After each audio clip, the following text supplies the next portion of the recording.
It's my pleasure to introduce Dr. Karilyn Crockett.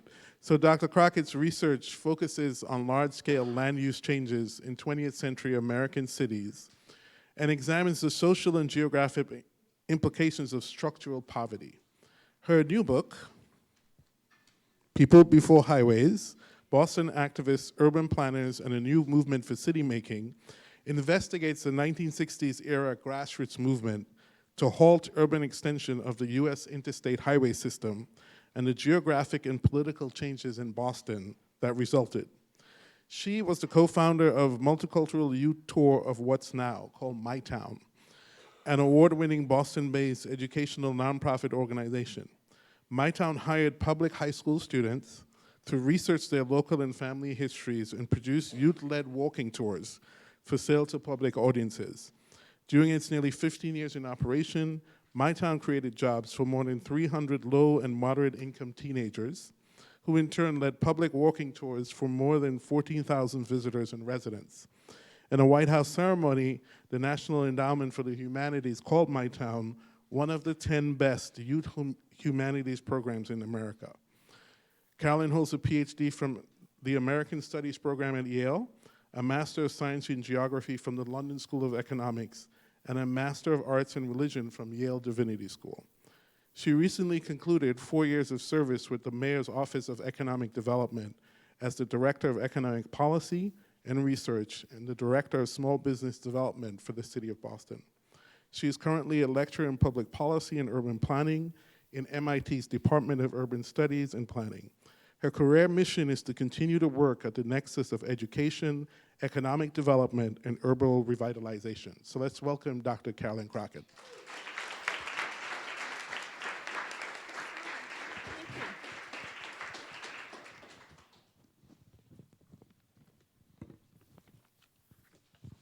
Good morning. Good morning. Yeah? Sorry. Not quite. I don't want to rush you. How are you guys? Good. It is so great to be here and to say good morning officially. It sounds like you've already had an incredibly stimulating and rich day, and I hope to just continue the conversation. You know, it's a very important opportunity to think about TSNE's work and to recognize the fact that we're marking 60 years of mission. Can we just sit with that for a minute? 60 years of really trying to lift up the issues and communities that matter, asking the hard questions, thinking about what are the implications of our work, what does it mean to be at the front line of service, of movement building, of justice and equity? What does that mean in terms of your personal commitments, your professional commitments and sacrifices? 60 years of raising up these kinds of questions is nothing small. Even just on a kind of dreary Tuesday morning, I cannot think of a more important set of questions to think about as we imagine the future. And not only the future, but whose future is it? And what's at stake in that future?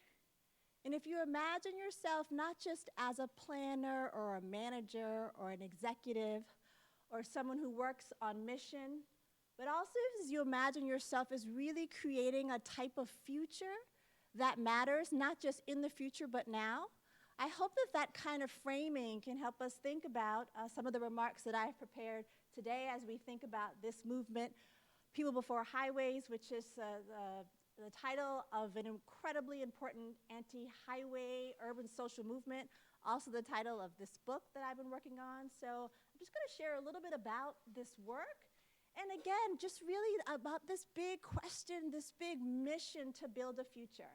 And to imagine that 60 years ago, that TSNE in its earliest beginnings was really imagining a future that we sit in now. And so what does it mean for all of us to sit here and to be imagining and building a future that many, many folks that maybe have not even been born will sit in?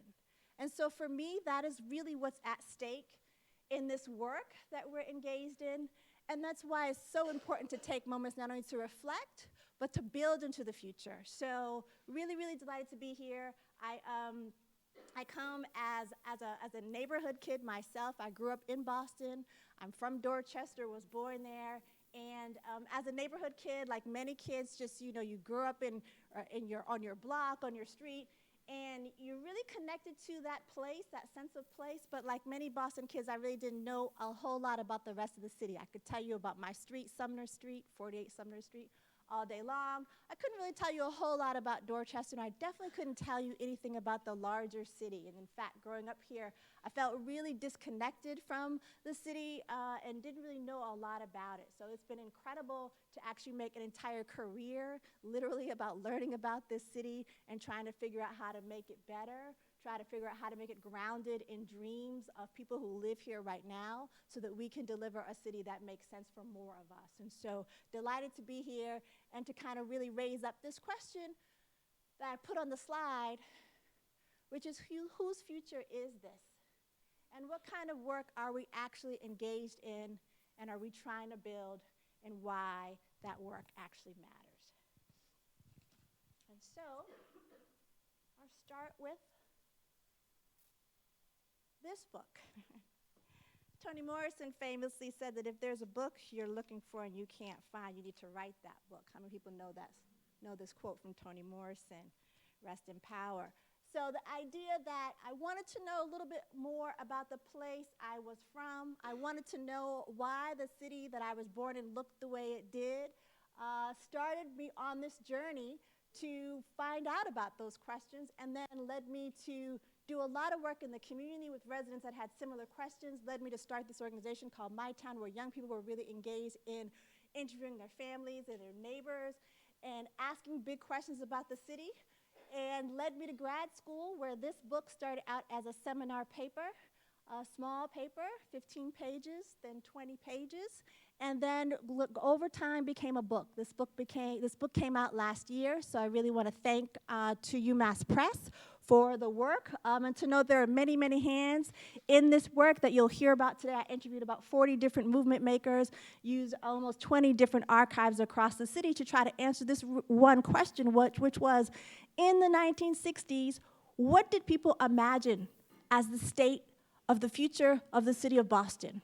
And what did they imagine for Boston? What did they imagine for Massachusetts? And what did they imagine for the nation? And so this takes me right back to the story of the interstate highway system. Many of you have seen this map. You have to excuse me, I'm a little bit obsessed with this map, but it's okay. This is a map of the federal interstate highway system. Many of you know that in 1956, President Eisenhower would sign off on the Federal Aid Highway Act, which would release millions of dollars to make this interstate system possible. So what you're looking at before you is 46,000 miles of roads that represent a direct investment of $400 billion. And so in the middle of the 20th century, the interstate highway system was imagined as a series of roads that would connect all of these cities and towns across the country.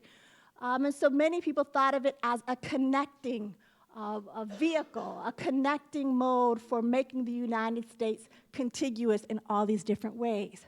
We all know now that in reality, the interstate highway system ripped up so many neighborhoods and disconnected and displaced so many communities that we are still dealing with the fallout of that truth. And so instead of looking at just a series of connections, what you're looking at is a series of disconnections and displacements that was made possible by this enormous piece of physical infrastructure that I also look at as, if you imagine the concrete of it, as a material object. Imagining the interstate highway system as a cultural object that we can read, that we can interpret, that we can try to understand, as a way of thinking about all these communities that touch all these cities and towns across the country. For many people, the interstate highway system was a victory mark. Many suburban communities were really excited to see these roads come because it meant commerce, it meant traffic, it meant connectivity, particularly for white suburban communities. So here you see a 1958 celebration. Here we have in Wisconsin, you see Miss Blacktop and Miss Concrete. They were crowned winners who would come forward and say, we're so excited this road is here. Elected officials in these towns and business owners would celebrate the opening of these new roads like you have here. However, for many urban communities, as this community, as you're looking at an uprising in Detroit, many black communities, older communities, mixed and immigrant communities who are in the city were experiencing ravagements and displacements when these roads were coming, and also urban renewal. So at the same time you have all of this connectivity and celebration happening in the suburbs, you have devastation and near chaos happening in the cities. And so what does it mean to think about that tension point? What else is going on in terms of urban renewal, in terms of highway expansion, in terms of uprising in the cities, where folks are really trying to say, what kind of future are we trying to build? Whose future is this for? Are we part of this? Or is it not even a question we can ask together? And so you have an incredible moment of tumult. So here, bringing us back to Boston, on April 6, 1968, many organizers and residents marched to the State House to silently protest the death of Dr. King. And so on April 6, 1968, protesters would come and they would have this sign in front of them, "Black is beautiful." At that time, that was an extraordinary statement. It doesn't say Negro is beautiful. It doesn't say colored is beautiful. It says black is beautiful as a new kind of expression of black political identity, ideology, and strategy. And so to put that statement on the steps of the Massachusetts State House represented a new moment of claim making for organizers and people in the neighborhoods that were saying, we've got to do something different here. And we're demanding not only our brethren and our sisterin, but the government to be a part of that. The death of Dr. King was an absolutely catastrophic moment for thinking about the civil rights movement and its movement forward, as well as new kinds of conversations and articulations of black power and black nationalism. 9 months later, protesters would show up again on those same steps to protest the highway. And so here you're looking at People Before Highways Day on January 25th, 1969, where the former governor's mother, Mrs. Malcolm Peabody, is marching with her comrades on the steps of the State House, again making a different kind of an appeal, but similar movement-building appeal to say, we demand that the government takes seriously our demands for a new kind of future, a new kind of city, a new kind of politics. And so in this project, I was really interested in the cross-fertilization of different kinds of social movements coming together and articulating a new kind of strategy, a new kind of tactic, and a new kind of imagining not only for equity, but who are these coalitions that can demand that from the government in an exact justice now. And so this movement would really emerge on the ground, first in Cambridge and then in Boston.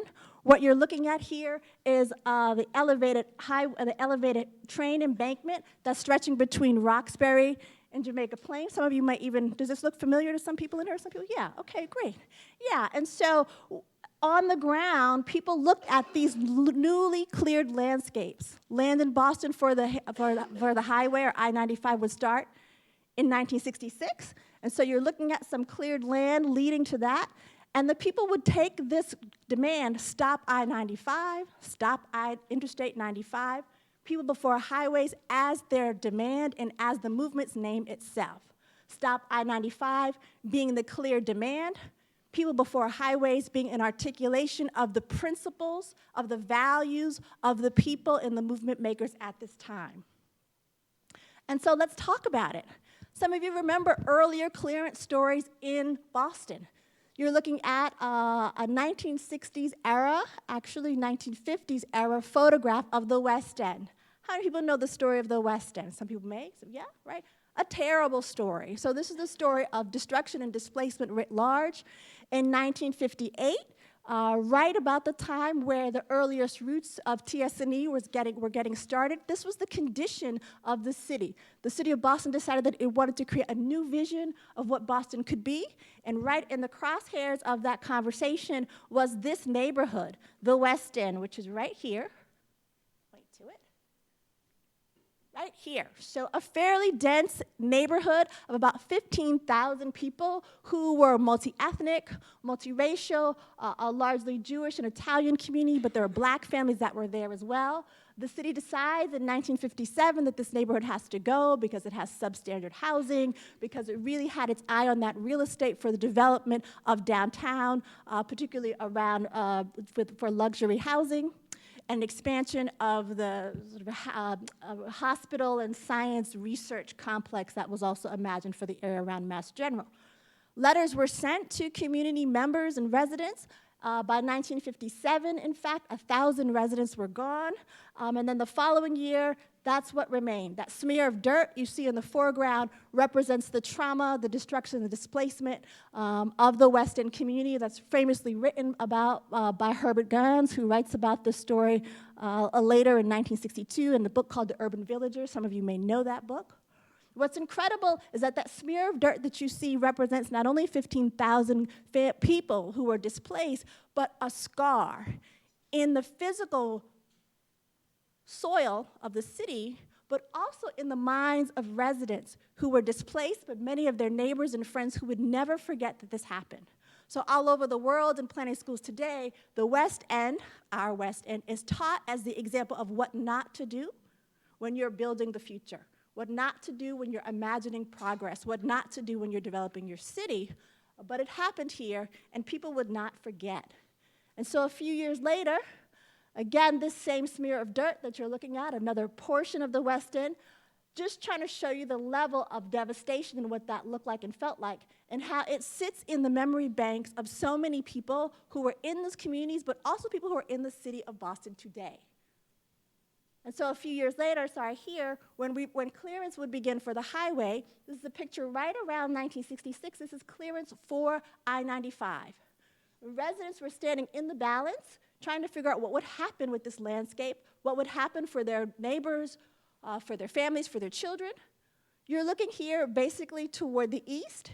If you can see right to your right at the top is a shadow of the Prudential Tower that's orienting you. So you're right in the heart of the city. And this woman who's looking over her shoulder at us, looking suspiciously at what would have been the Boston Globe's photographer taking her picture, really wondering kind of what is the future? What remains ahead? Right now, in this picture, you're looking at the middle of the movement. The highway was still thought to be coming. People were organizing. The ground had been cleared. The mayor was in support of this road. The governor was in support, and so was the president.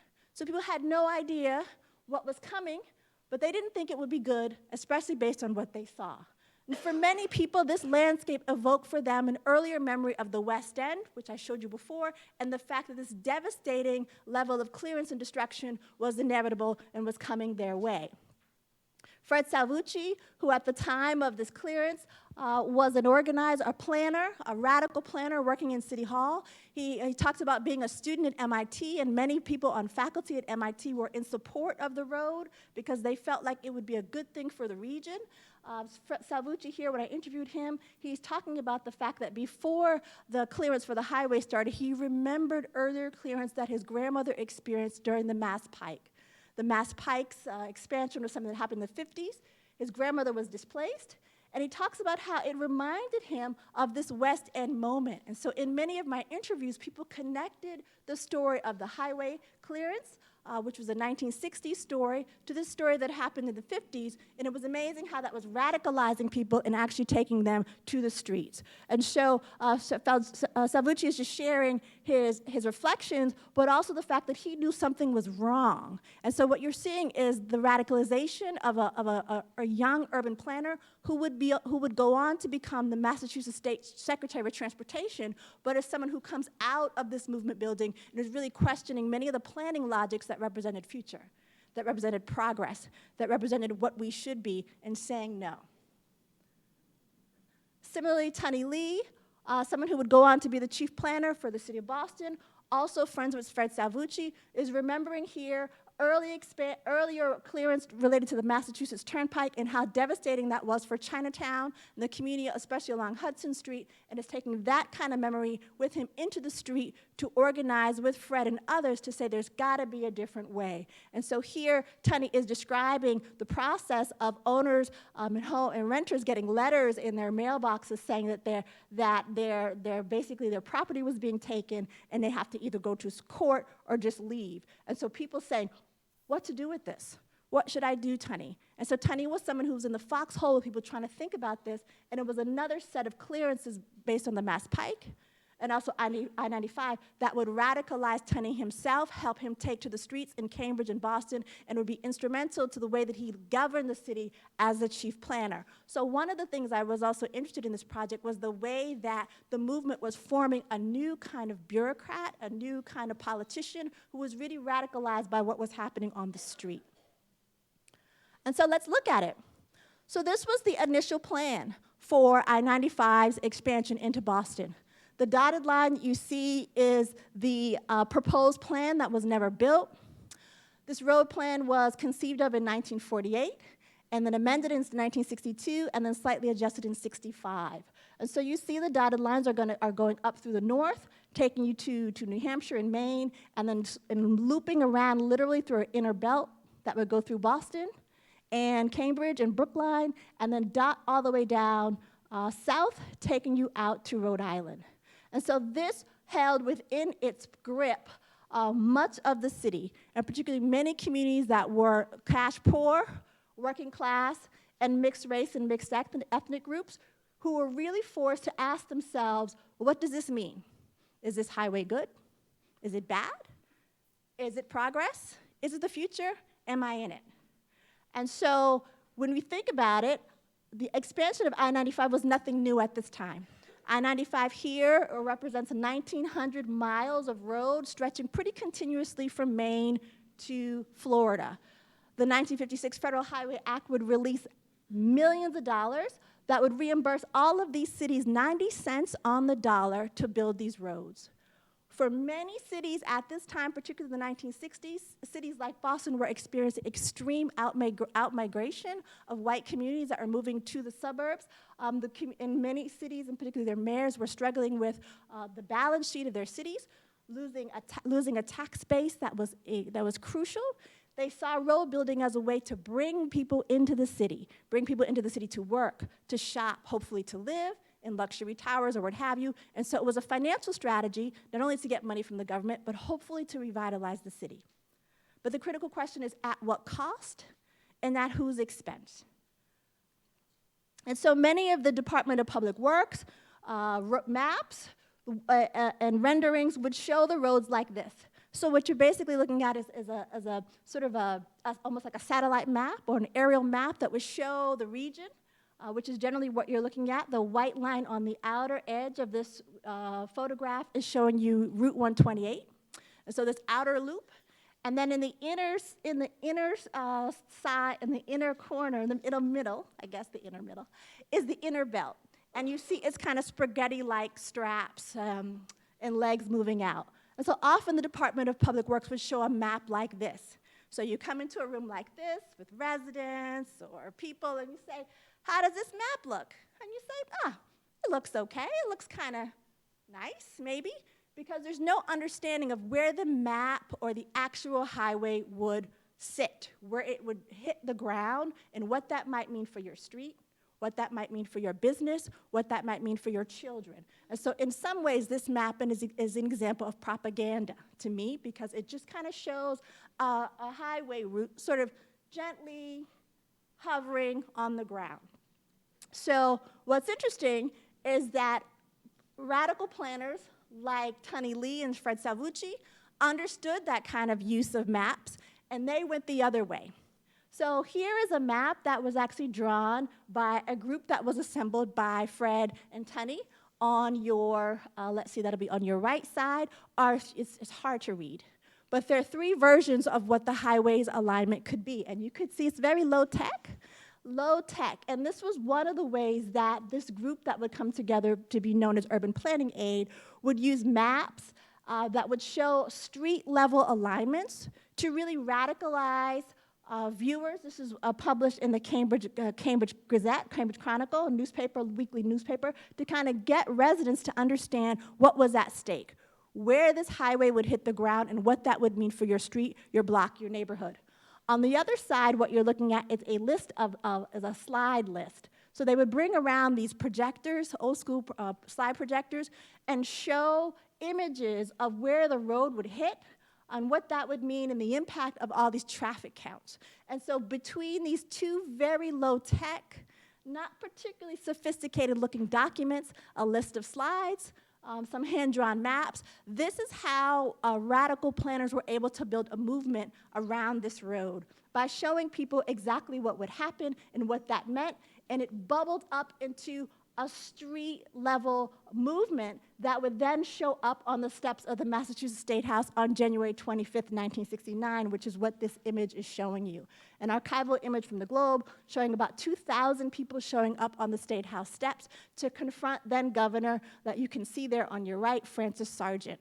Francis Sargent had been the head of the Department of Public Works, which was the road building agency responsible for this thing. And here he is standing in front of the crowd, really trying to engage them. How do they look? Not pissed, not too impressed at all. So I always point out even the choir boys down there in the end, on the edge, they don't look impressed at all. And so essentially this movement was really trying to push Sargent to consider rejecting the road, even though he was fully in support of it and was in fact a part of pushing the plan forward. And so here, the same day, People Before Highways Day, 1969, you can see people coming from all over the region to really not just talk about highways, but to also to protest some of what was happening in East Boston in terms of highway expansion. Massive, massive projects happening at this time: urban renewal, highway expansion, airport expansion. You're literally looking at images of a city trying to transform itself to a new vision of what the future could be, and people saying, no, we don't agree with this. We're not a part of this. In fact, we're being harmed and traumatized by this type of vision. There must be another way forward. Similarly, we are in the midst of the civil rights movement, a movement that is also turning, twisting, and turking at this time. You're looking at an image here of, everyone knows who that is. Who is it?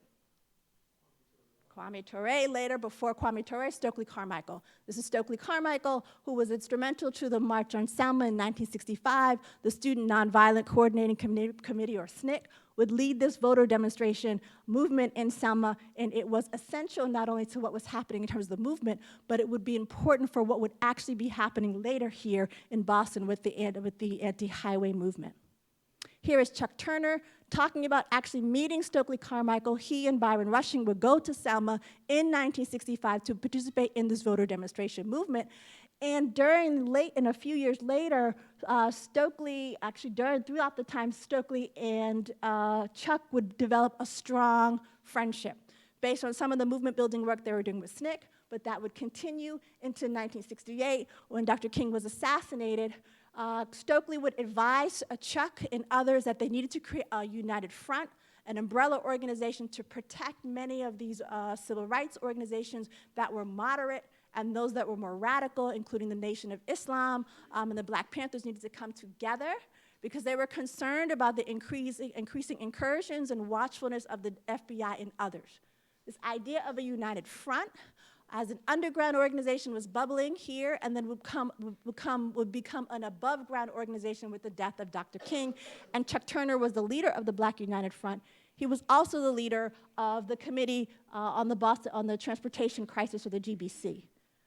So Chuck Turner, someone absolutely essential tactically, politically, to coming up with a strategy that would be about stopping the highway, but would be infused with Black nationalist ideas about doing it yourself, about community control and self-determination as the ultimate kind of outcome of this work.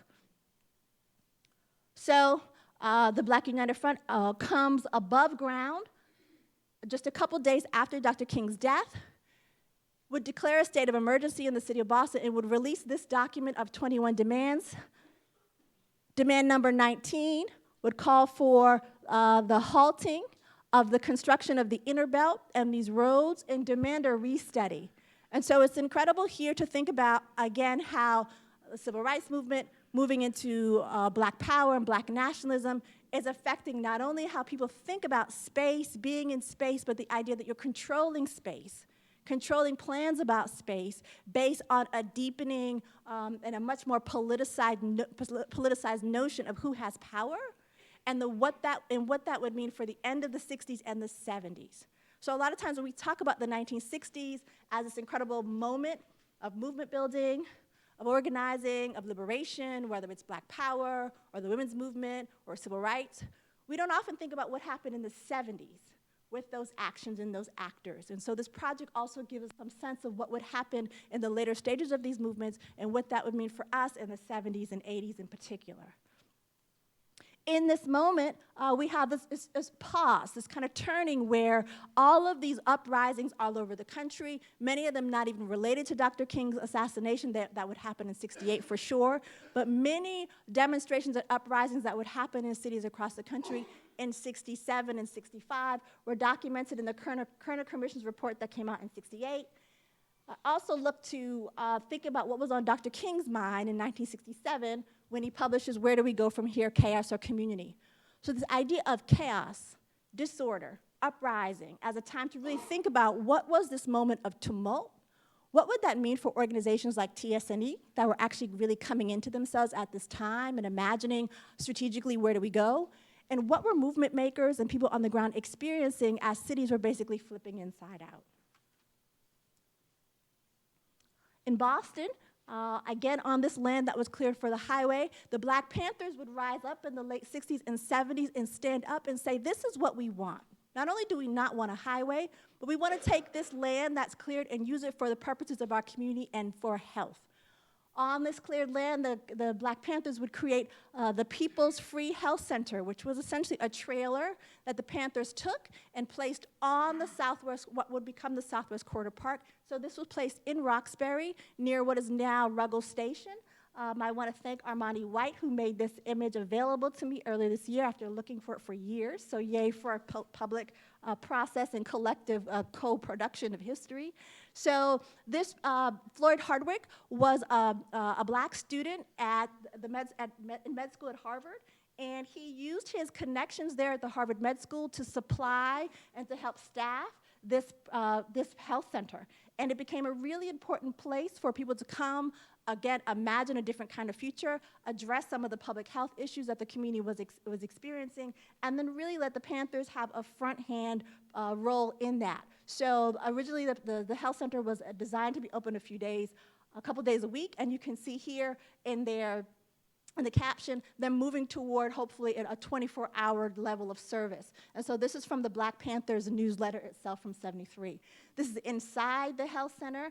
I think that is a picture of Eldridge Cleaver on the wall there, but just giving you a sense that this was meant to be a place that was welcoming, that was staffed, that had all these supplies that the community needed. And here, you see the Panthers aiming their mission not just at the people in the community, but seeing that the healthcare system itself is an issue. And so understanding the global visioning and the way that the Panthers were thinking about what community health, equity, and justice looked like at the time. Similarly, at this moment, on the other side of town, we had a rash of deaths, of murders of Black women happening across the city in Roxbury, Jamaica Plain, South End, and also Dorchester. And what's phenomenal about this is that there was a group of women who would come and be moved by that to actually start to work on the Combahee River Collective Statement. A group of women, the Combahee River Collective was founded as a Black feminist, a lesbian organization that was really taking seriously what was happening on the ground in the city and used that to radicalize their work. These are some of the scholars that were assembled here who are working on literature for women in these neighborhoods, and they were horrified by the fact that this rash of murders was happening as they were thinking about what kind of literature could they create. They felt like that work would not be they couldn't focus on that work without really thinking about what the community was experiencing as a trauma right then. Here's an archival document from the Combahee River Collective itself. And you can see on the top what's noteworthy is when they started writing this document in response, 6 women had been murdered, and then there were 7, and then 8, and then 11. And so actually while they're drafting this document and drafting their public statement about what to do in Boston, this assault is just happening and expanding, and it is radicalizing what these women think about in terms of the Combahee River Collective, but also forging fundamental ideas about intersectionality that now we think about Kimberly Crenshaw, or we think about Michelle Alexander and others, we think about intersectionality elsewhere, but it really started here with women really queering the politics in terms of how you think about mobilizing on the ground.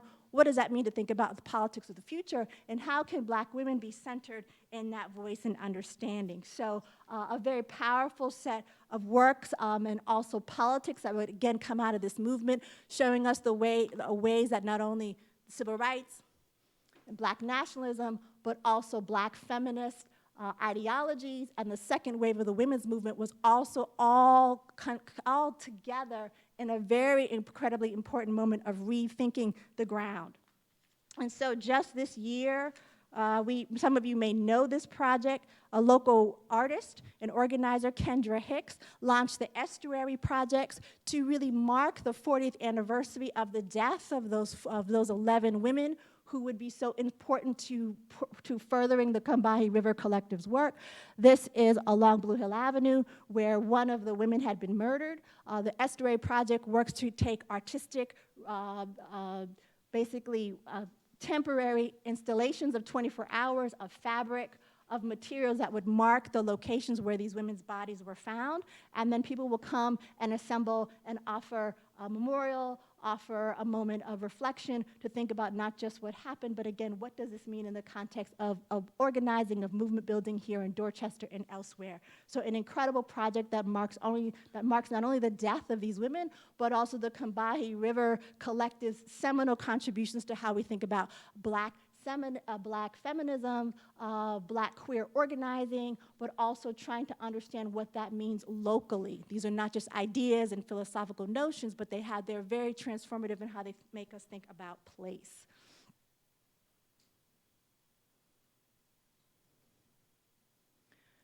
And so again, this moment of the 1960s pushing into the 1970s, pushing into different ideas about how we think about the women's movement, how we think about gay liberation, how we think about Black power, how we think about space transformation at this time. This rendering of the inner belt and the interstate highway expansion shows us what would have been a monstrous intrusion into the landscape. And so here we're looking east. Again, on your left is the Prudential Tower.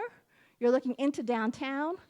This 8 to 12 lane highway would have been 10 stories at its heart and bringing about 160,000 cars through the city. And so people really organizing and saying, not in my name, not now, not ever.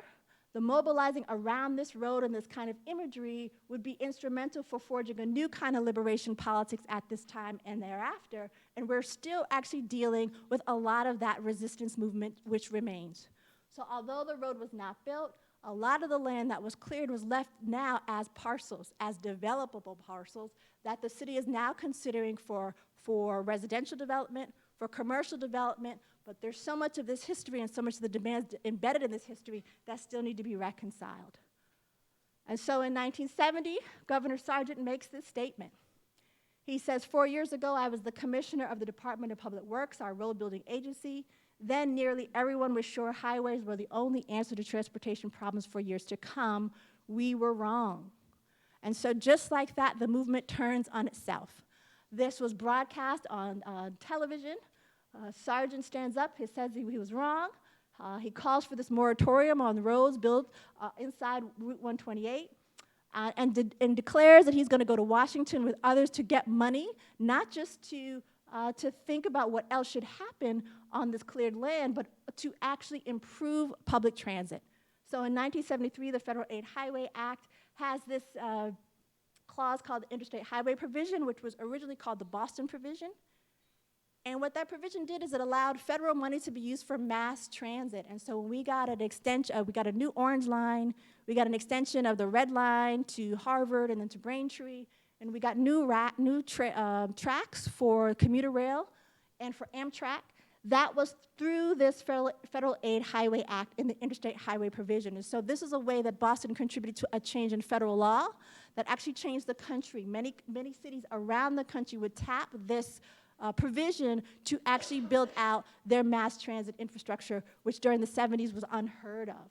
And so what we get in the end is a new park, and new mass transit at the same time. So that image shows you what would have been, and instead, people really decided that what we wanted and what we needed was a park. And so a 4.7-mile linear park in the middle of the city, now called the Southwest Corridor Park, was created based on this movement building and based on this different kind of conception, again, of what the future could be, what the city could be, and who it could be for, and it has lasting and transformative results. And people are proud of this story. So if you've ever been to Roxbury Crossing and seen this plaque, this was a plaque that sits actually on the land that was the right-of-way for the highway. The community has inserted its own story to make sure people know that it was residents, it was neighbors that stood up to stop this, that opposed the president, opposed the governor, opposed the mayor, and made this happen. And so a story that people want to make sure you know about. So the next time you're on the Orange Line, do I have any Orange Line riders here? Maybe one? Maybe not. If you haven't had a chance to get on the Orange Line, get on the Orange Line before you leave town. It's right around the corner. And know that whenever you're on the Orange Line, you're riding what I think of as a victory line. The train line itself is a living memorial to what people wanted for themselves and wanted way into the future. This is also celebrated. This is an archival flyer from the Wake Up the Earth Festival that happens every year in Jamaica Plain, and it commemorates Earth Day, but it also commemorates the community's successful defeat of this road. Many people don't know that part of the story, but that is why we have this festival, and it is really trying to make sure people know what happened and why the community is vital, but also must stick together to think about its stories and its future. And then earlier this year, those are some graduate students from MIT, from the City Planning Program. We worked together to bring many of those original activists back to the State House to commemorate the 50th anniversary of the People Before Highways Day. So that archival photograph that you saw with Governor Sargent and others, we put the call out and brought about over 100 movement makers back to the steps of the State House to really mark that day. It was an incredible day. It was a chilly day. We had a drummer. We had lots of folks who really wanted on this day to not only mark the 50th anniversary, but to think of it as a way to look forward in terms of the work that remained.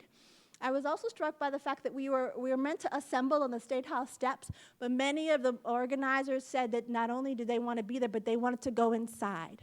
Because 50 years ago, they didn't have the opportunity to enter the building, and so that's what we did. So we went into the building.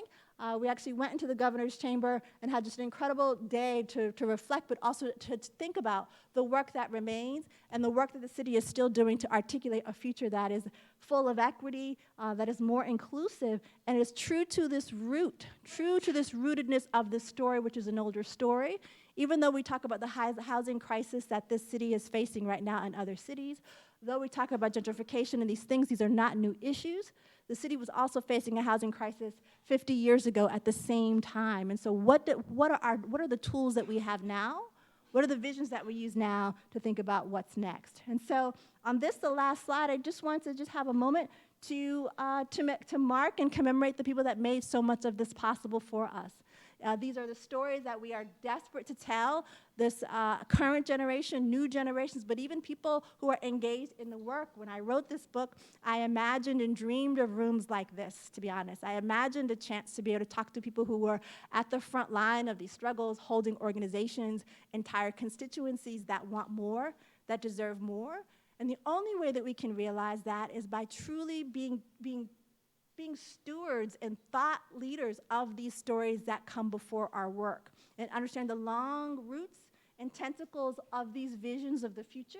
And for me, when I look at this slide, it makes me think of that. When I look at Mildred Haley at the top, a really incredible leader of tenant organizing and movement building for tenants at Bromley Heath and elsewhere, Femke Rosenbaum, who was essential to the development of the Wake Up the Earth Festival. When I think about Ann Hirschfang, who became the Undersecretary of Transportation for the state, and herself an incredibly important organizer in the South End for pedestrian advocacy. Gloria Fox, former state rep who lived in Roxbury in the Whittier Street housing development, and talked about how when the highway was cleared, that many years of communities sitting with the dustiness of the road had an incredibly devastating effect on her child and her son, and how he actually developed asthma because of the road's clearance just sitting there. And that activated and politicized her. And so for each of these people, including Chuck Turner, Stokely Carmichael, Byron Rushing, Fred Cellucci, Tony Lee, Tony Pangaro, David Lee, These stories are phenomenal, and to know that for each and every one of them, not unlike yourselves, there was a moment, there was something that happened to them that made them take another step, that politicized them, that made them want to be that front line of sacrificers, that wanted them to really hold all these populations together to articulate a different vision, a higher vision that was way beyond anything that the government itself could have imagined, and in fact brought us to a much better place in terms of where we are in time, but also imagining what could be possible and demanding for that. And so just want to honor them and honor what it means to look forward from 50 years later and to think about, again, this story of 60 years before that. And when I imagine what could be our next 50 or 60 years, I just imagine the opportunity to take this day seriously, to hold that in our hearts, in our conversations, because the stakes are so high, and we know that they're actually higher than we can imagine. So thank you for your attention, and thank you for just listening and dreaming.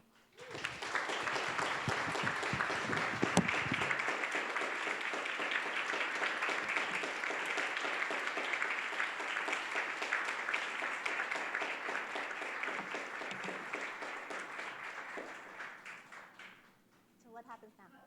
Oh, okay.